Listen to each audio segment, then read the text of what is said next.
Bonjour à toutes et à tous, est-ce que vous nous entendez bien? Super. Alors bienvenue, nous sommes ravis de vous accueillir aujourd'hui en visio pour le premier rendez-vous statut de l'année. Donc je suis Ève Lebrun, la directrice générale adjointe des services, et au nom de notre président, Monsieur Kals, de notre DGS, Karine Calvier-Jalbi, et de toute l'équipe du centre de gestion, d'abord nous tenions à vous souhaiter une très très belle année 2026. Nous espérons qu'elle se passera le plus sereinement possible, même si on sait que c'est une année un peu particulière pour nos collectivités. Je vais laisser mes collègues prendre le relais et je clôturerai. Dans une première partie, nous verrons classiquement, comme chaque début d'année, les chiffres 2026 de la paye, puis nous vous ferons un petit point sur les actualités réglementaires. Il y en a quelques-unes que vous avez vues sans doute voir passer, nous nous y arrêterons quelques minutes. Ensuite, un petit arrêt au stand pour les élections professionnelles qui vont arriver en fin d'année. Et nous terminerons avec un petit point sur le nouveau visage du CDG. Sur la partie chiffres de la paye, je laisse ma collègue prendre le relais. Allez, je prends la suite. Donc, on va d'abord voir les chiffres de référence concernant le SMIC qui a évolué avec une augmentation à peu près de 20 euros, un peu plus de 20 euros sur le mensuel, pardon. Cette évolution de SMIC, cette revalorisation a un impact majoritaire concernant les échelons, les indices majorés compris entre l'IM 366 et l'IM 370 compris, qui sont en dessous du SMIC et qui vont avoir besoin d'être revalorisés avec l'indemnité différentielle qui va impacter plus fortement du coup les agents en C1 échelon 1 à 5 et C2 échelon 1 à 3. Cette indemnité de différentielle se calcule avec, en faisant la fraction du SMIC moins la rémunération mensuelle des agents, avec en ajout également les avantages en nature. Concernant le minimum horaire garanti qui est passé à 4,25 €, qui sert de valeur de référence pour les calculs notamment des frais professionnels, avantages en nature ou toute autre allocation sociale. Également le plafond de la sécurité sociale qui correspond au montant maximal de rémunération pris en compte pour l'évaluation des prestations, droits et cotisations sociales qui passe à 4 005 € mensuels. Concernant l'augmentation des cotisations et contributions des régimes spécial et général, donc tout d'abord pour les agents affiliés à SNER-ACL, le taux de contribution se passera à 37,65%. Sur le côté du régime général, l'assurance vieillesse déplafonnée avec une cotisation patronale qui augmente de 0,07 points. Côté cotisation IRCANTEC, côté patronal aussi, on peut constater une augmentation autant dans la tranche A et tranche B, et également une augmentation concernant la cotisation salariale. Concernant les avantages en nature, donc pour pouvoir, l'employeur normalement ne peut pas participer ni prendre en charge des repas, cependant il a la possibilité tout de même d'offrir une participation.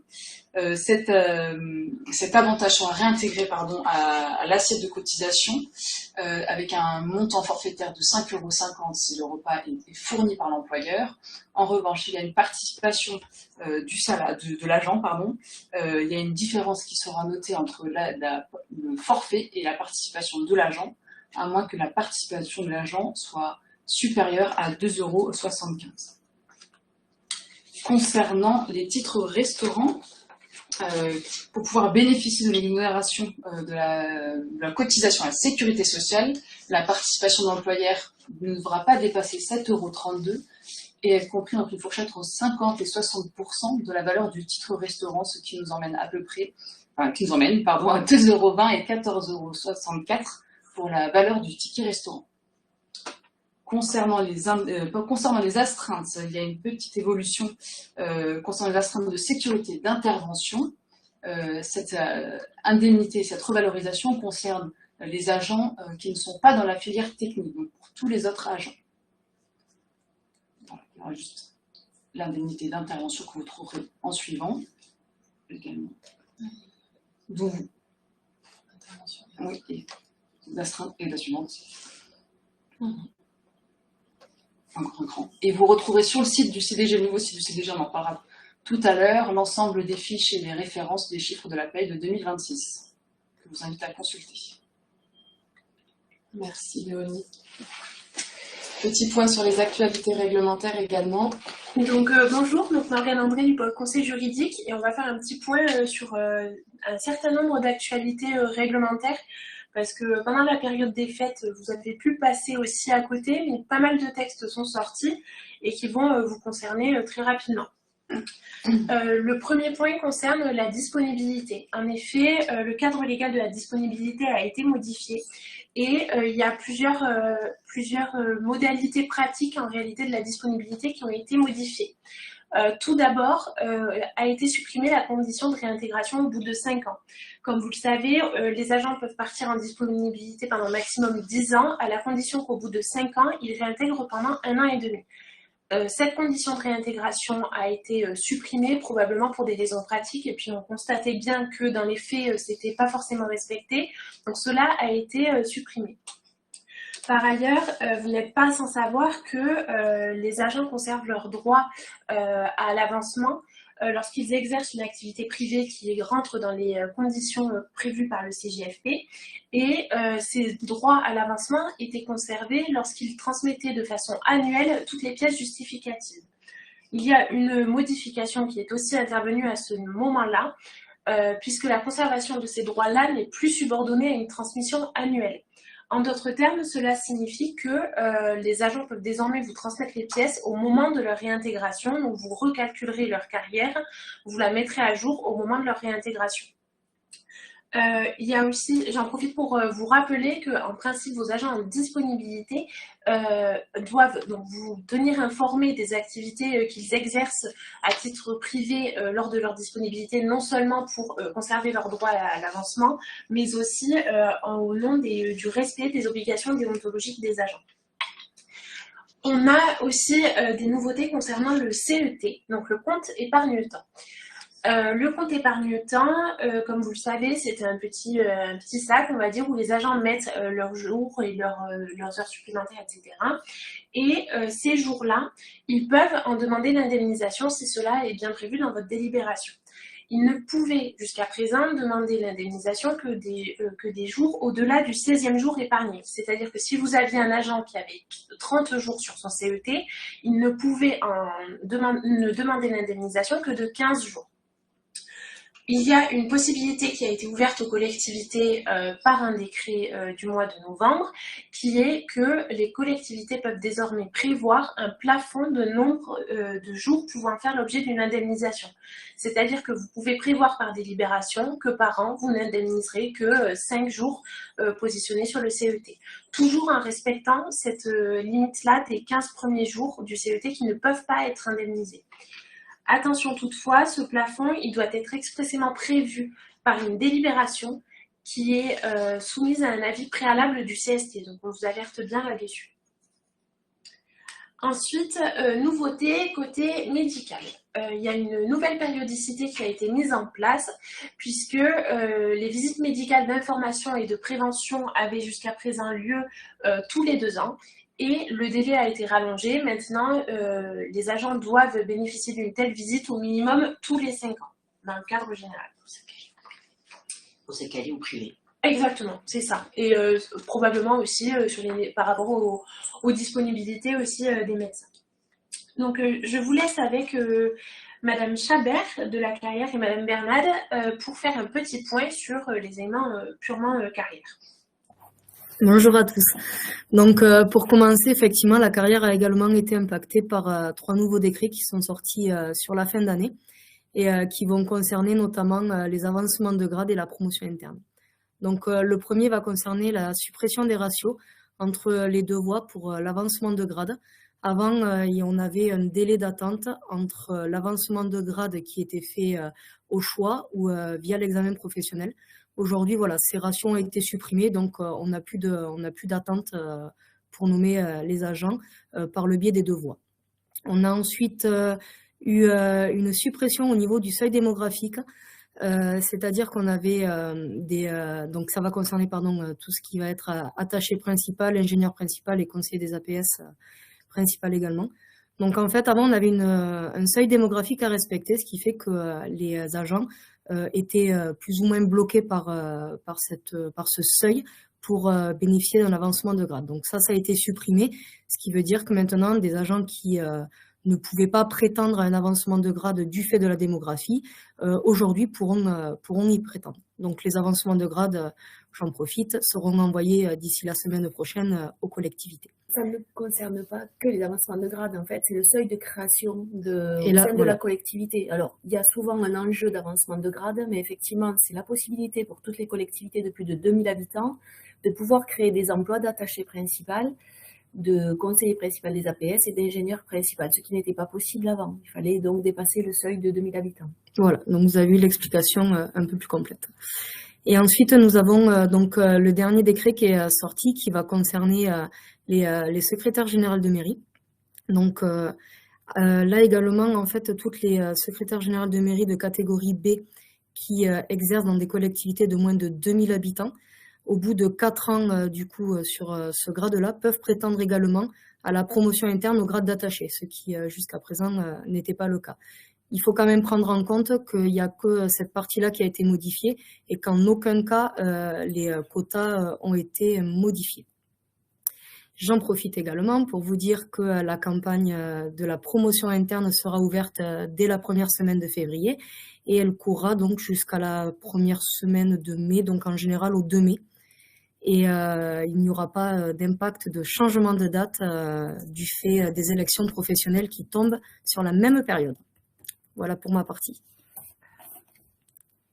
Juste un petit rappel concernant ces décrets qui modifient les conditions d'avancement de grade et de promotion interne. Il faut bien garder en tête qu'un avancement de grade et une promotion interne, c'est un événement qui est créé par l'employeur et qui est à l'initiative de l'employeur exclusivement.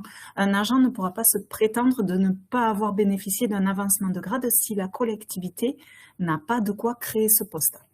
Voilà. Et les juristes, nous vous rendons la parole. Merci Charline. Je profite juste de cet instant pour vous préciser que vous pouvez nous poser les questions sur le chat aussi, hein, n'hésitez pas. Donc, je continue avec la rupture conventionnelle. Alors, j'allais dire que vous l'avez probablement vu passer, mais en réalité, vu qu'aucun texte n'est sorti, vous ne l'avez peut-être pas vu. Mais la rupture conventionnelle, pour l'instant, en ce qui concerne les agents titulaires, c'est terminé pour la simple et bonne raison que les textes prévoyaient une simple expérimentation qui a pris fin au 31 décembre 2025. On a eu espoir jusqu'au dernier moment qu'on nous sorte un texte le 31 décembre, mais pour l'instant, silence radio, pas de texte, donc de fait, fin de l'expérimentation. Attention toutefois, ça ne concerne pas les agents qui sont en CDI, parce que ça, par contre, c'est inscrit dans les textes, donc les agents en CDI peuvent toujours solliciter une rupture conventionnelle. Ça, pas de difficulté à ce niveau-là, mais par contre, ça concerne seulement les agents titulaires. Et pour rappel, les agents en CDD, eux, la question ne se pose pas parce qu'ils étaient exclus du dispositif. Et je vais terminer sur les autorisations spéciales d'accès. On parle de ce décret et on ne l'a toujours pas vu, mais dans une décision de le Conseil d'État a enjoint le gouvernement d'adopter le décret relatif aux ASA dans la fonction publique territoriale sous 6 mois.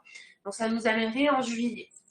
Alors attention, pour vous, ça va avoir plusieurs conséquences pratiques, puisque jusqu'à présent, on vous informe bien que les ASA doivent, dans le séance des textes, faire l'objet d'un arrêté pris par l'autorité territoriale et qui fait... Ah, elles ont perdu la caméra. Et qui fait l'objet d'un avis préalable du CST. Ah, c'est bon. Qui va faire l'objet d'un avis préalable du CST, et ces ASA-là ne pouvaient n'être en rapport qu'avec certains événements de la vie familiale ou la parentalité. Donc ça, c'était déterminé par un arrêté. Toutefois, lorsque le décret sortira et à partir du moment où il entrera en vigueur et qu'il sera applicable, on peut dire assez grossièrement, on va dire que l'autorité territoriale va perdre la compétence là-dessus. C'est-à-dire qu'à partir du moment où le décret va sortir, vous ne pourrez plus régler les ASA par voie d'arrêté. Il faudra se référer aux dispositions du décret, peu importe si elles sont plus favorables ou moins favorables, ce sera le décret qui s'appliquera. Donc on l'attend d'ici le mois de juillet. Donc on en a fini pour les actualités réglementaires et je laisse la parole à Céline et Rebecca en ce qui concerne les élections professionnelles. Merci Morgane. Merci Morgane. Bonjour à tous, donc je suis Céline Guiraud, je suis chargée du dialogue social et nous allons à présent entrer dans la partie consacrée aux élections professionnelles de 2026, une échéance majeure pour le dialogue social. Nous allons revenir ensemble sur le calendrier, les obligations réglementaires et surtout sur ce qui est attendu de votre part en ce début d'année. Alors 2026, préparez-vous. Il faudra clairement considérer que cette année sera incontestablement l'année des élections.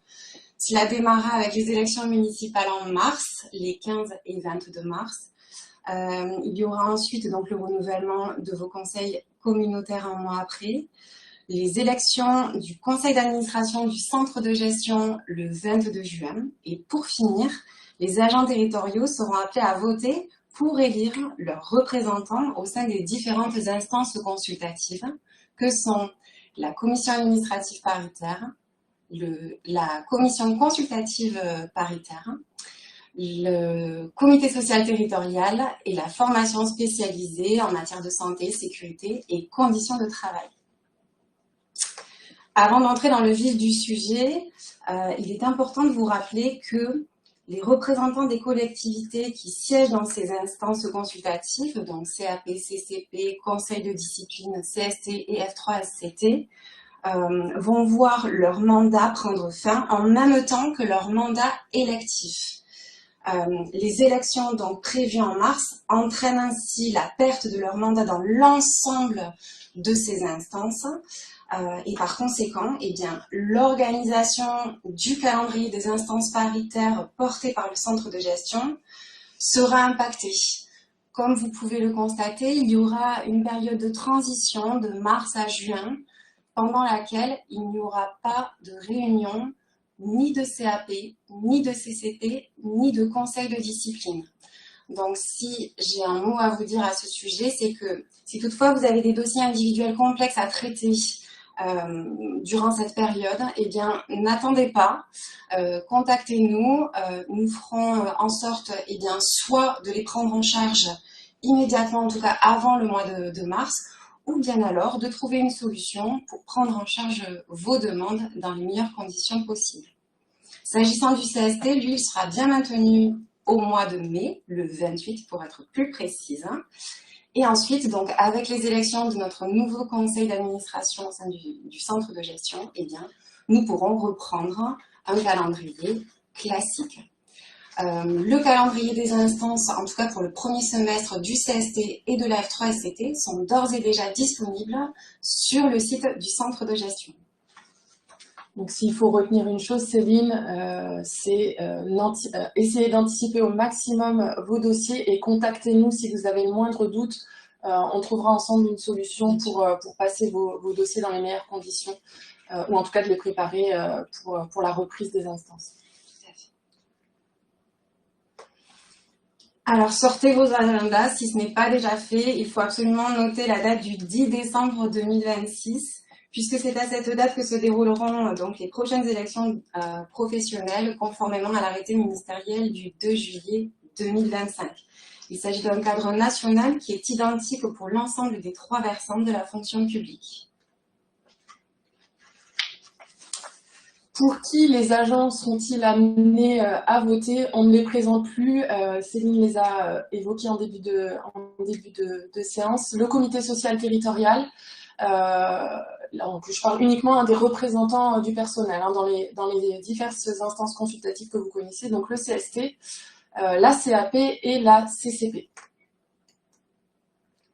Rapidement, si on revient un petit peu sur ces instances, toutes ces instances ont une composition paritaire, c'est-à-dire qu'elles sont composées de 2 collèges, le collège des représentants du personnel et le collège des représentants des collectivités. Donc les agents seront amenés à voter pour les représentants du personnel. À noter voilà, que ces collèges sont composés d'un nombre équivalent de chaque côté. La CAP a comme compétence tout ce qui concerne les décisions individuelles pour les fonctionnaires titulaires et stagiaires.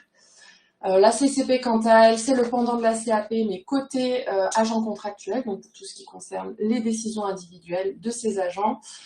Tandis que le CST, lui, a pour compétence toutes les questions d'organisation et de fonctionnement collectif qui concernent vos instances. Donc, pour rebondir un petit peu sur le début de la séance, les arrêtés relatifs aux ASA jusqu'à ce qu'on ait un décret doivent par exemple faire l'objet d'un avis préalable du CST.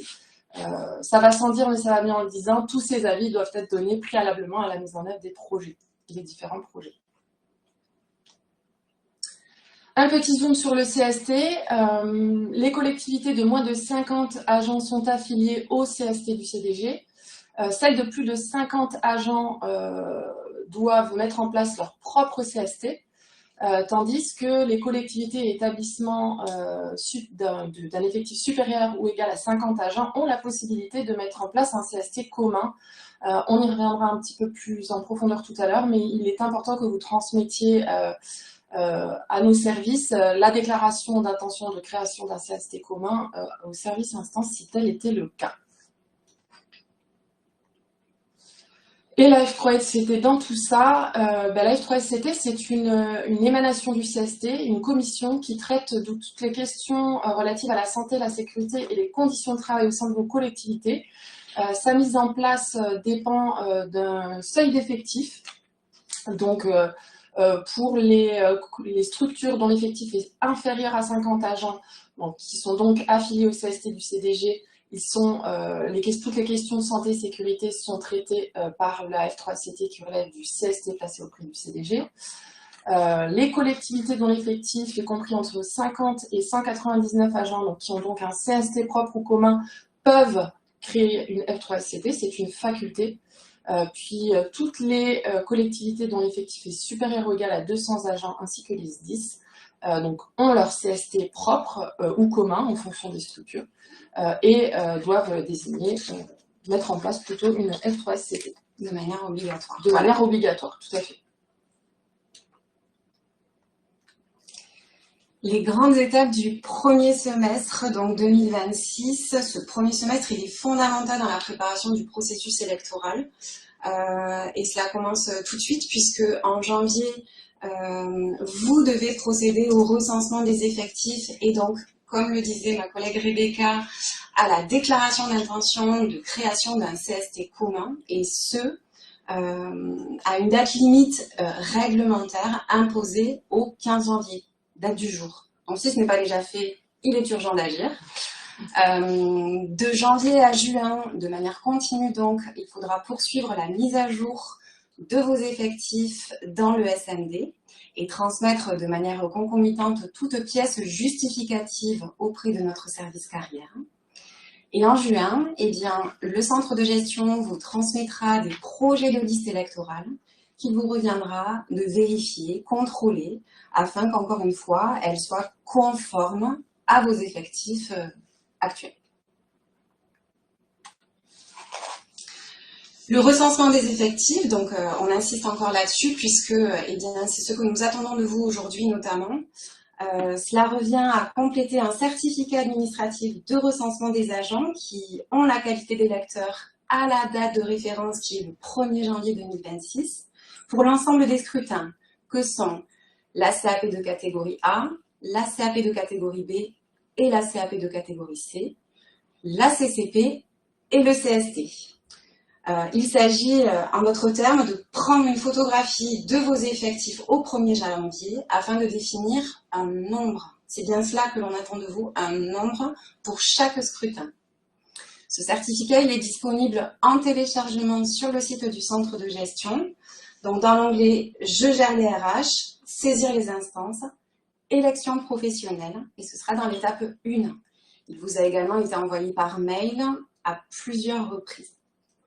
La communication de ce recensement était donc prévue par les textes jusqu'au 15 janvier. De même que l'intention de créer un CST commun. Nous insistons donc sur le caractère urgent de cette démarche et on autorise une petite prolongation exceptionnelle jusqu'au 7 février, mais n'attendez pas. Si vous pouvez le faire tout de suite, allez-y.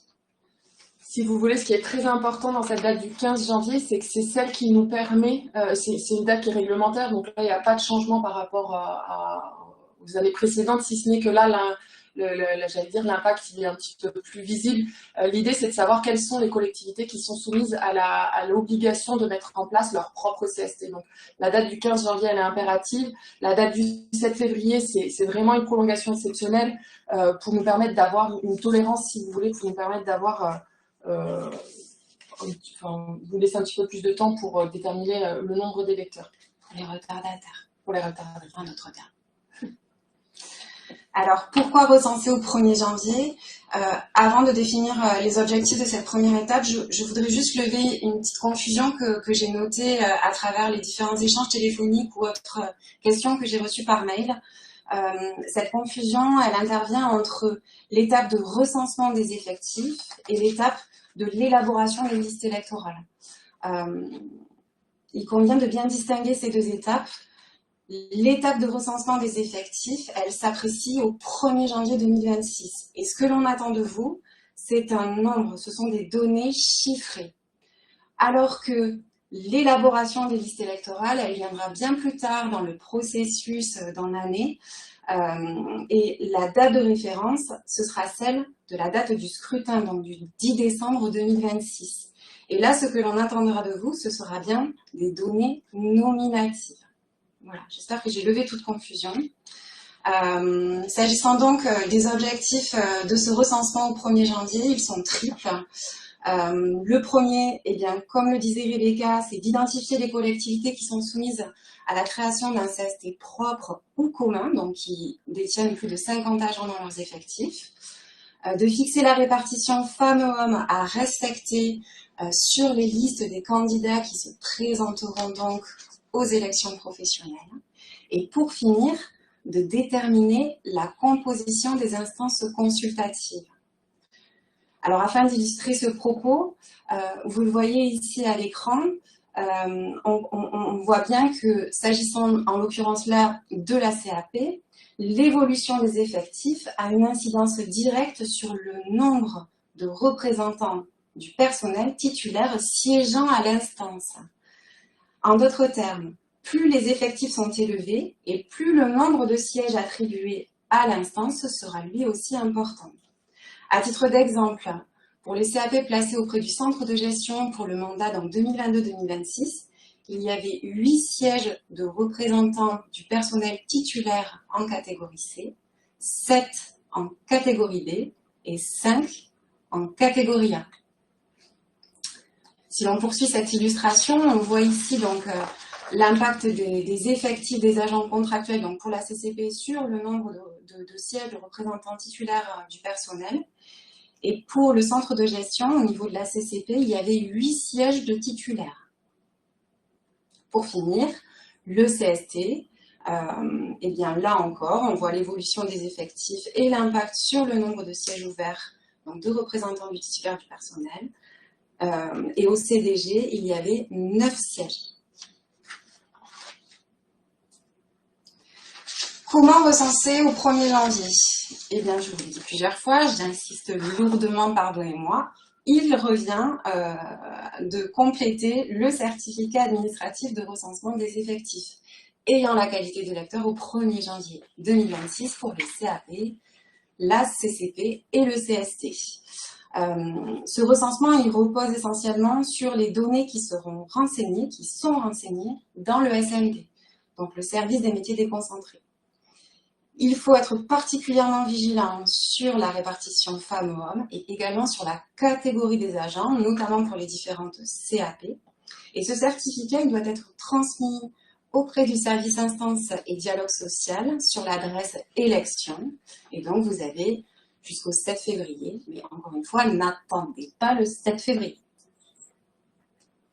Ce certificat, vous le voyez ici à l'écran, il est donc disponible sur notre site, comme je vous l'ai dit précédemment. Et afin de vous accompagner, vous pouvez également trouver un appui technique et réglementaire à travers une notice explicative qui détaille les conditions permettant d'identifier les agents qui disposent bien de la qualité des lecteurs au 1er janvier pour la CAP, les CAP, la CCP et le CST. Si vous rencontrez des difficultés, surtout n'hésitez pas à nous contacter ou à nous poser des questions par mail ou téléphone. Qui recensé au 1er janvier? Eh bien, au 1er janvier, pour la CAP, sont à comptabiliser les fonctionnaires titulaires à temps complet ou à temps non complet. Pour la CCP, au 1er janvier, sont à comptabiliser les agents en CDI ou en CDD de 6 mois ou reconduits depuis 6 mois, présents depuis 2 mois dans les effectifs. Ces agents doivent être en fonction, congé rémunéré ou congé parental. Et pour le CST, eh bien, c'est tout le monde. Les fonctionnaires titulaires et stagiaires, les contractuels de droit privé et de droit public qui disposent d'une ancienneté de plus de 6 mois. Comment procéder à la mise à jour de vos effectifs? Il vous revient de vérifier dans le SMD que l'ensemble de vos agents soient correctement renseignés. Il faut apporter une attention particulière sur les informations de l'état civil, donc le nom, le prénom, la date de naissance, le lieu de naissance, le sexe, le numéro de sécurité sociale ou encore l'adresse, et également sur les positions statutaires de l'ensemble de vos agents. La seule action que vous pouvez faire dans le SMD, c'est la mise à jour des adresses. Elle est capitale pour le bon fonctionnement du processus électoral. On y reviendra par la suite. Donc, cette action, elle vous revient. Pour tout ce qui relève des autres corrections que vous auriez à apporter, je vais bien passer à la slide qui suit, Rebecca, s'il te plaît. En cas de correction à effectuer, donc, ou bien alors sur les informations de l'état civil, ou bien encore sur la position statutaire, toutes vos demandes de modification doivent être adressées au service carrière et elles doivent être accompagnées de pièces justificatives pour que mes collègues puissent ainsi renseigner ces informations et les mettre à jour. Afin de vous accompagner, vous disposez sur notre site d'un guide du SMD ainsi que de la fameuse notice explicative dont je vous ai parlé précédemment. Cette mise à jour continue, elle est nécessaire tout au long de l'année et pas seulement à l'occasion de l'année des élections professionnelles.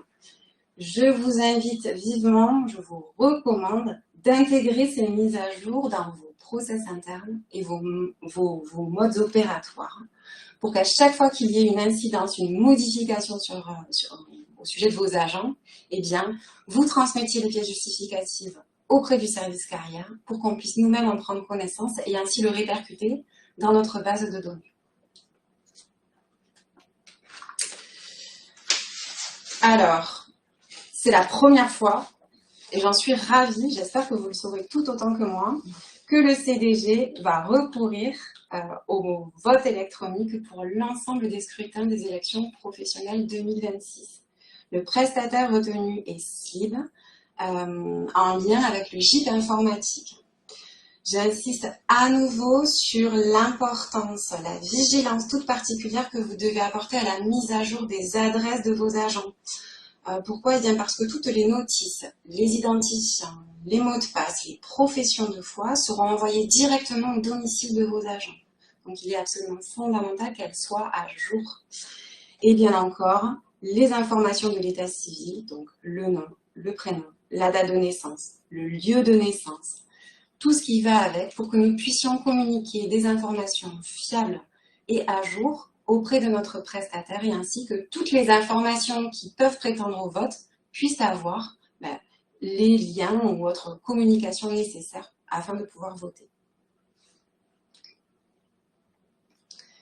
Pour conclure, le CDG vous accompagne donc à chaque étape de cette année 2026 dans le cadre des élections professionnelles, à travers une équipe dédiée, des rencontres et des ressources qui sont disponibles sur notre site, donc notre nouveau site qui est très beau. J'espère que vous y êtes déjà allé. Si ce n'est pas le cas, foncez. Vous y retrouverez un calendrier avec les grandes étapes, des guides, des fiches, des modèles, et il sera abondé au fur et à mesure donc des mois. S'agissant de la prochaine rencontre, du prochain temps d'échange, il est fixé au 16 février avec un club expert Recevront les invitations toutes les collectivités qui détiennent plus de 50 agents ou qui auront indiqué leur intention de créer un CST commun. On vous accompagnera un petit peu plus dans le détail encore, justement, voilà, pour toutes les démarches à réaliser au cours de cette année 2026. Vous trouverez donc l'ensemble de ces informations sur notre site et nous restons bien entendu disponibles si vous avez la moindre question à nous poser, n'hésitez pas. Je laisse la parole. Oui, merci Céline. Avec plaisir. Est-ce qu'on aborde des questions? Non, on n'aborde pas des questions dans le chat. Il n'y a pas de questions dans le chat. C'est que tout est clair, c'est formidable. Formidable. Donc on vous le redit, n'hésitez pas à poser vos questions, c'est le moment. Donc on va passer à la suite. Le nouveau visage du centre de gestion, on trouvait que c'était important de vous présenter notre nouveau visage parce que pour nous, 2025 et 2026 aussi, ça se poursuit, mais 2025 a été une année chargée en changement. Tout d'abord, nous vous informons que nous avons déménagé. Nous sommes désormais au 13 rue Alain Colas, et pas Colas. Colas. Donc pour la petite histoire, Alain Colas, et c'est Sandra Galissard, notre responsable du pôle juridique, qui pourra donner plus d'informations que moi.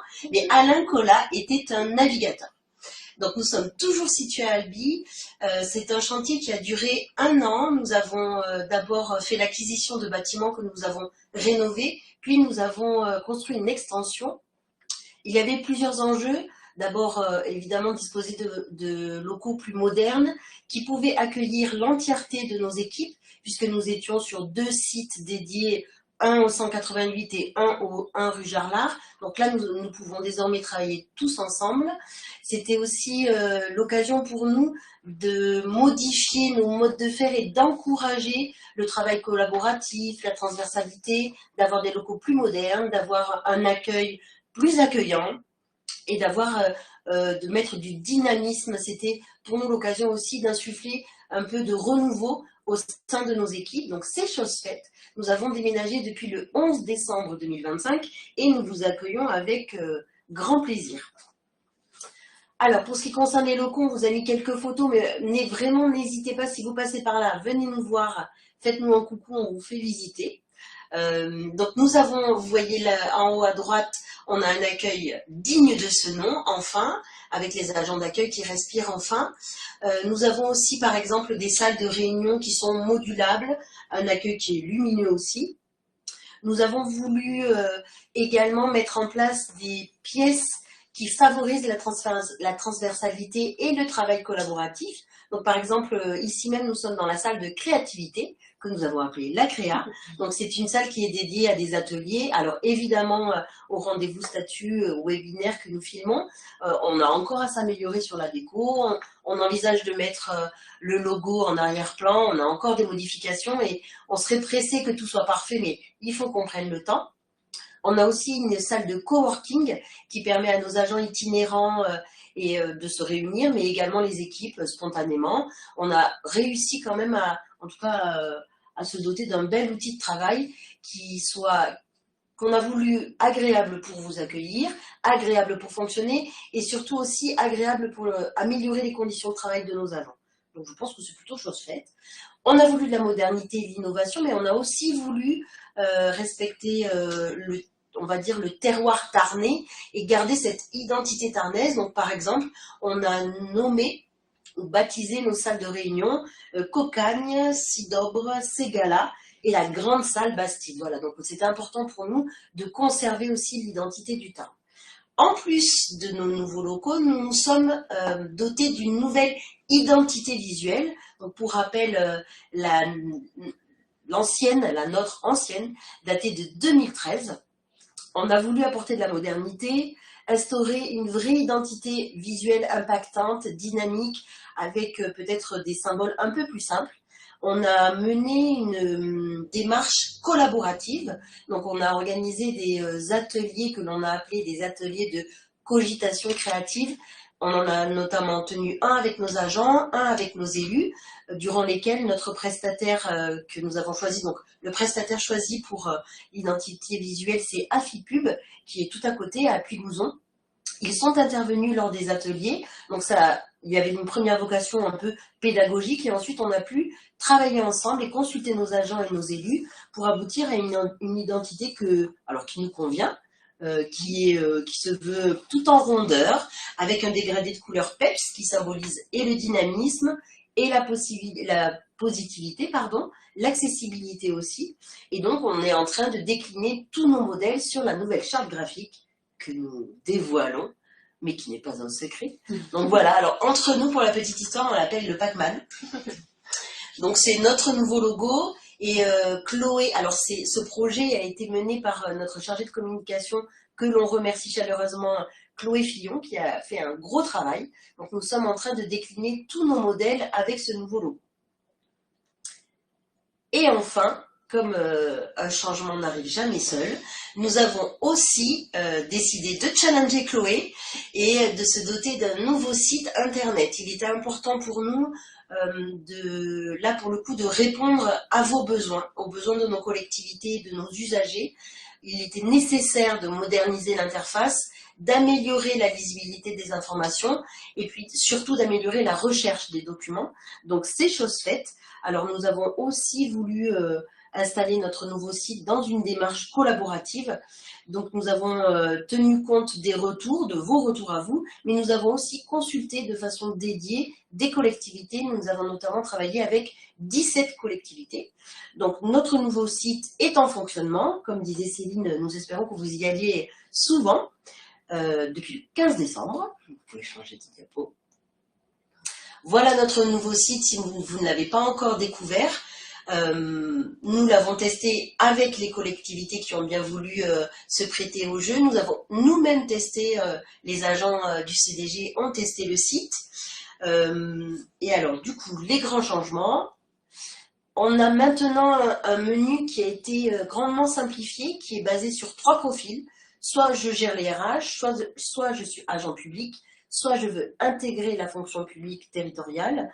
Dans le site, vous retrouverez tous nos replays des rendez-vous visio. Il y a une rubrique dédiée sur la page d'accueil. Et l'espace collectivité a été grandement simplifié aussi. Vos services habituels restent accessibles désormais sans besoin de vous authentifier, parce qu'on a bien conscience que plus on avance, plus on est numérisé, plus on a de mots de passe et de codes à gérer. Donc on a voulu vous épargner cela. Donc vous n'avez plus besoin de vous authentifier pour accéder à vos services. Donc là on vous a mis les changements majeurs. Donc l'accès à l'espace collectivité maintenant, désormais tout le monde peut y accéder sans avoir besoin de vous connecter. En revanche, il y a une petite subtilité. Lorsque vous êtes élu au conseil d'administration ou représentant du personnel dans l'une des instances du centre de gestion, vous devez tout de même continuer à vous identifier sur cet espace collectivité pour accéder aux documents et aux comptes rendus des instances. Mais votre identifiant n'a pas été changé et le mot de passe doit être réinitialisé lors de votre première connexion. En tout cas, on a voulu quelque chose de plus simple, de plus facile. Nous, c'était important d'être plus lisible et vous faciliter la vie, y compris dans l'accès de la base documentaire que vous voyez, qui est juste en dessous des 2 espaces, espace concours, espace collectivité et base documentaire. Voilà, j'en ai fini pour notre nouveau visage et notre nouvelle identité. Donc, on trouvait important de vous remettre tous les visages qui sont à votre service en proximité et qui le font avec grand plaisir, avec engagement. Pour nous, ça a du sens de vous servir. Donc voilà l'équipe du centre de gestion. Donc toute l'équipe et tous les agents se joignent encore une fois à moi pour vous souhaiter une très très belle année 2026, même si on a bien conscience, vu l'actualité, qu'elle va être chargée, elle va être mouvementée. Oui, mouvementée, chargée. En tout cas, on reste à votre écoute et à votre service. Merci beaucoup pour votre attention. Est-ce qu'on a des questions ? Je vois qu'on a quelques questions, mais notre équipe en backstage est très réactive. Je ne sais pas si vous avez d'autres questions. Par contre, il y a des liens qui ne fonctionnent pas sur le site. N'hésitez pas à nous remonter, à contacter Chloé Fillon côté communication pour lui remonter les éventuels bugs qu'il y aurait sur le site afin qu'elle puisse faire l'interface avec le prestataire. Parfois, ça peut aussi être lié à j'y vais avec mon tout petit niveau d'informatique, mais ça peut être lié au moteur de recherche que vous utilisez. On sait que Chrome est plus stable que Mozilla, par exemple. Ou Firefox. Firefox, on a détecté effectivement quelques dysfonctionnements dans l'ouverture de pièces, notamment tout ce qui est format Word. Donc, n'hésitez pas juste parfois à modifier votre moteur de recherche et cela vous permettra d'accéder aux éléments. Voilà, comme l'ont dit les collègues, la paye en chiffres et tous les chiffres de la paye actualisés seront mis à jour sur le site dans les prochains jours. Sur la base documentaire. Voilà, sur la base documentaire, là, ici, rubrique base documentaire. Je ne sais pas si vous voyez ma souris. Est-ce que vous avez d'autres questions? Donc vous retrouverez le replay, mais aussi le support sur le site internet. Vous aurez accès à tous les éléments d'information. Et voilà, et surtout, n'hésitez pas à revenir vers nous, notamment sur le sujet des élections, qui est un sujet un petit peu technique, mais pour lequel voilà, tout est prêt pour vous accompagner, que ce soit pour recenser vos agents, mettre à jour dans un timing un petit peu plus lointain, d'ici juin à octobre, vos listes électorales, et un peu plus tard pour l'accompagnement un petit peu plus personnalisé pour les collectivités qui auront à créer leur propre CST au cours de, voilà, notamment le club expert. Du 16 février, où on aura le plaisir de vous accueillir dans nos nouveaux locaux.